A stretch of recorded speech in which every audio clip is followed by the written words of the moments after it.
Hello everyone and welcome to round 6 of the ongoing Superbet Chess Classic Romania tournament. We have a very nice game between Alireza, Firouzja and Gukesh, the world champion, who is not having the greatest tournament. He started off with 3 losses and then, with 3 draws and then had that unpleasant loss that we've covered. And now he faces Alireza Firouzja, who, as usual, is having a very colorful event. It's a crazy game. The funny thing is that starting from, I think, around move 25, Alireza had 30 seconds on the clock the entire game. And I think that's what led to, well, most of the decisions being as they are, in Alireza trying to find a move that actually works, and Gukesh trying to force Alireza to make a move that, that doesn't work. So let's check it out, and then we're gonna discuss the standings. As you see, I'm in a new setting. I'm currently visiting Lošinj in Croatia. We're gonna be playing in the Croatian Team Championship. So if there's a nice game, I will cover that as well. But mostly, as usual, I will be covering what's happening in the chess world. So let's check it out. Alireza with white opens with pawn to e4, and it's going to be a very theoretical opening. Knight f3, knight to c6, and bishop to c4. We have bishop to c5. And pawn to c3. If there's a bit of an echo or something wrong with the audio, I'm still setting it up. Do mention that, and I will improve it for the next video. We have knight to f6, pawn to d3. Unfortunately, we have c3 instead of the main line, but what are you going to do? We have pawn to a6, bishop to g5, the standard Giuoco Pianissimo. We've seen this many times. d6, knight b to d2, and bishop to a7. Again, a lot of games in the database, and Alireza even has one with the white pieces where he lost to Nakamura. So maybe Gukesh is following that one, but they quickly deviate from that line. Pawn to a4, we have knight to e7, and we have a trade on f6.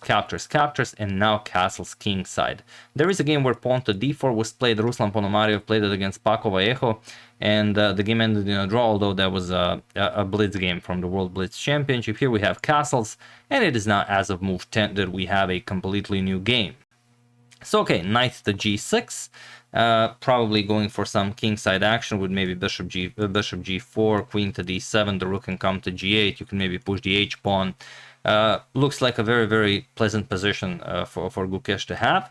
We have pawn to d4, Alireza strikes in the center, and pawn to h5. Gukesh starts the kingside attack, rook to e1, and knight to f4. Preparing, like I said, rook g8, maybe, bishop to h3 also in some lines can be played. We have knight to f1, adding another defender to the king's side, and now pawn to c6 by Gukesh. Knight to f1 sort of registers as a mistake. Here, bishop to g4 is extremely annoying, as pawn to h3, the move that usually, gets you away from this pin, is met with the instant captures. And after, for example, we could play a rook to g8 maybe, but just knight to e3 by white, or g3 after, probably capturing, and sorry about that. There we go. Just captures, and now let's say queen to d7, and now you have pressure on h3, rook is coming to g8, and black is already equal. Black can only be better here, so it's a pretty crazy position. But Gukesh goes pawn to c6. He even invested some 6 minutes in this position. We have knight to e3, and now pawn to d5. Gukesh strikes in the center. We have e captures on d5, and now c captures on d5. Just give me a second. There we go.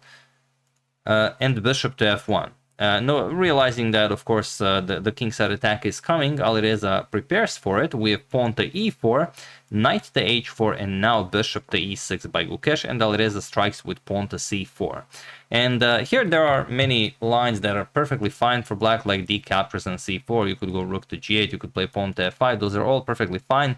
But Gukesh plays king to f8, which gets him into a little bit of trouble. Alireza goes queen b3, now puts pressure on that b7 pawn. We have queen to d7, and now c captures on d5, knight captures on d5, and bishop to c4. And while you would love to trade here, it's not that simple. Gukesh finds knight to f4, which is somewhat complicated. Also invites a trade on e6, but queen to a3 check by Alireza. King to g8, and now we have knight e to f5. There was a better way to make this happen. Bishop captures on e6 instantly gets the job done a lot more nicely. For example, f captures on e6, and then after knight to d1, pawn to e5.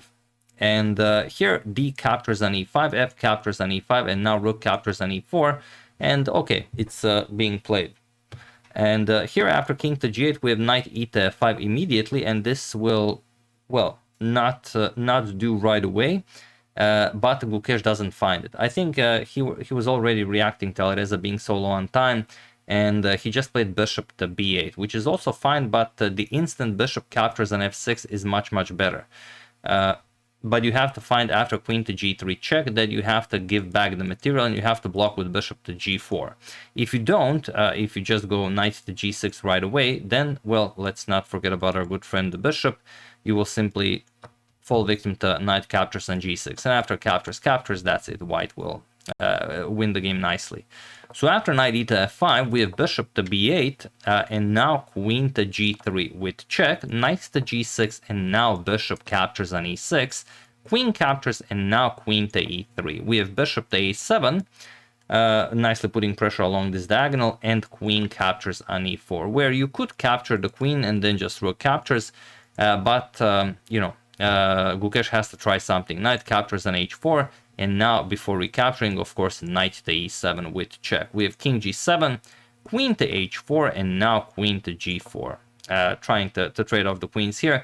And the best way for Alireza would be to play rook to e4. However, with so little time on the clock, Alireza goes queen captures on g4, and now he again allows Gukesh to get back into the game. H captures rook to e4. We have king to f8, and now rook 8 to e1. And okay, still a nice position, but being up a pawn and also having a better pawn structure, this is much better for white. We have rook to d8, putting pressure on that d4 pawn, and now rook captures on g4, bishop captures on d4, and knight to f5, attacking the bishop, inviting the bishop to capture on b2. So of course Gukesh does, and now rook g back to e4. And okay, we have bishop to c3, attacking the rook, rook to b1, and pawn to b5, captures, and now pawn to h4. So okay, Gukesh does have a passed b pawn, and he advances it. Pawn to b4, we have pawn to g4, king to g8, and now rook to e7. We have rook to d5, and just a nice king to g2, as, okay, you're playing against the dark square bishop, makes much more sense to have a king on a light square. Rook captures on f5. And here, okay, there wasn't all that much for Gukesh to do, and Alireza should just capture the rook, and that is a perfectly winning endgame. But again, Alireza allows him back into the game. Rook e8 check. We have king to g7, and now rook captures on h8. We have rook captures on f2. You're going to lose it, so you might as well, you know, give it up. King captures, and king captures on h8. And we have this endgame where, okay, it's rook versus a bishop, but still you have to somehow break through this. So let's see what happens. King to e3. King to g7, and now king to d3. Okay, how do you continue here? Probably if you just you know, trade the rook for bishop and capture the pawn with the king, this constellation here with should be winning. However, with the black king being closer, it's not all that clear. Probably if you can just give up a pawn temporarily, play king f6, you can even draw it. So pawn to f5 right away.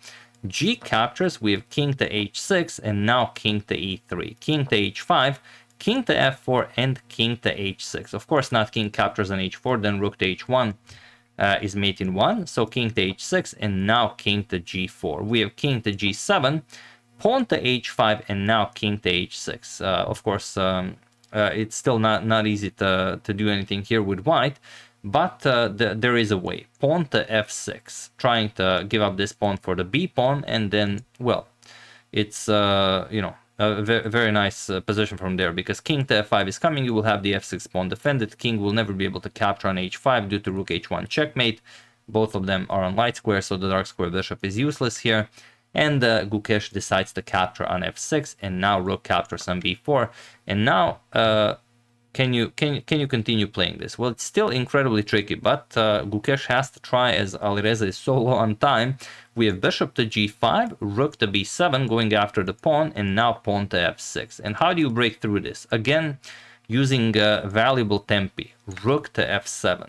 look at this, beautiful. There's no good way to get through this. We have bishop back to d2, and now just the rook captures on f6, king to g7, and now rook to d6. Going after the bishop here, bishop to c1, we have king to f5 and bishop to e3, rook to g6 with check, king to h7, and pawn to h6. Even this. You can even play this, because if bishop captures, you will simply play king f6, and once the bishop moves, because where do you go? There comes king f7, and again after bishop to h6, you play rook g1, and that's pretty much it. King h8, you'll play rook h1, and after king h7, you will, well, play any move that wins the tempo, king h8, and rook captures on h6. And it is very similar to what actually happened in the game. After h6, bishop to c1 was played, rook g7 check, king captures, and now rook to g6 check. King to h7, if rook h5, king h5, of course, just rook to g1 with a threat of captures and checkmate. So after check, king h7, we have king to f6, and now bishop to e3. King f7, we have bishop to a7, playing anything because, okay, the position is lost. Rook to a6, we have bishop to b8, and now rook to b6. Bishop to c7, Alireza has to make sure he doesn't blunder something, so he's constantly gaining more and more time. There's a 30-second increment. Bishop to f4, and now rook to b4. We have bishop to g5 and rook to b1, and he was in this position on move 69 that world champion Gukesh Domaraju resigned the game, as there is nothing more to be done here. Rook h1 is coming, there's nothing you can do about that, and if bishop to f4, just waiting for the check to land, any move with the rook wins, because you just, win a valuable tempo. After king to h8, as it is forced, rook to h6 will be checkmate. So yeah, beautifully played by both of them. I think Gukesh played too quickly in critical moments when Alireza was down to 30 seconds on the clock, but Alireza has shown many times that, he plays 1,000 hyperbullet games probably over the course of one night.